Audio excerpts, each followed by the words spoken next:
Hi again then guys, and welcome to another Forza Horizon 3 speed build. And this particular build is for the newer shape Aston Martin Vanquish.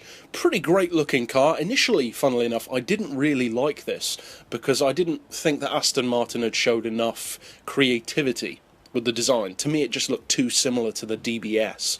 But now, I must admit it has grown on me. The only aspect of the design which I still don't really care for is the integrated rear wing on the trunk or the boot of the car. I don't really like that, but from the front end especially, it is a great looking machine. Now as far as the upgrades on this model, you can't do an engine swap. In fact, you can on most of the Aston Martins, but I would recommend all-wheel drive. Some people might not want that, and that's understandable, but if you're not opposed to it, I would recommend it. I would also recommend the twin-turbo, as you can see, and as far as the rest, such as visuals, the rims, wings, etc., well, that's down to you. As you can see, I've left it totally stock visually. I love the way the car already looks.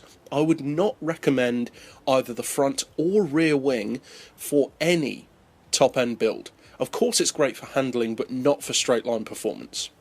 And then as far as the rest, basically you just want to fit everything with racing in the title. So tyres, power, lower the weight, all that kind of good stuff. The only thing which I would perhaps not necessarily recommend on a newer car especially is the roll cage, because usually you just don't really need it for straight line performance. Again, for handling it is good, but you just don't need it in a straight line. For older cars it does help out a lot, but with these newer ones they're pretty rigid anyway. Now as far as the gearbox, to unlock that pretty decent performance of 260 miles per hour, I would, as you can see, recommend a final drive of 3.1, then individual gears of 2.9, 1.96, 1.5, 1.19, 0.97 and 0.78.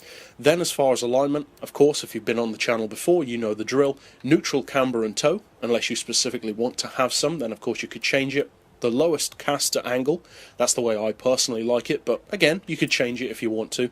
Anti-roll I've just rounded off to 26 and 22, springs on 196 and 209, and I've opted for basically the ride height that just comes with the car, because I like the visual aesthetic of that. You don't really need to lower the car.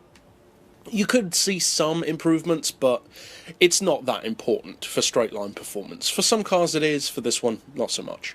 Now as far as the dampers, we've got those on 14 and 7, aero of course doesn't apply, and for the diff, as I usually do, by far and away I do usually have these settings of 100% on acceleration, 0 on deceleration, but feel free to change those around. As with all of the settings, these are designed to be very open tunes, so that you can customize them to your personal preference. And for this car in particular, I've gone for a 70% split in favour of the rear wheels. So you get the advantage of the all-wheel drive, especially off-road, but at the same time you can still drift the car, you still have that kind of manoeuvrability that you would want, especially, for instance, at 260 miles per hour in traffic. You don't want the car to be overly heavy. So that's it for the build, and we're running good numbers on the benchmark, especially given how much less power this car has than many of the other supercars. But let's take it out on the street to see what it can actually do.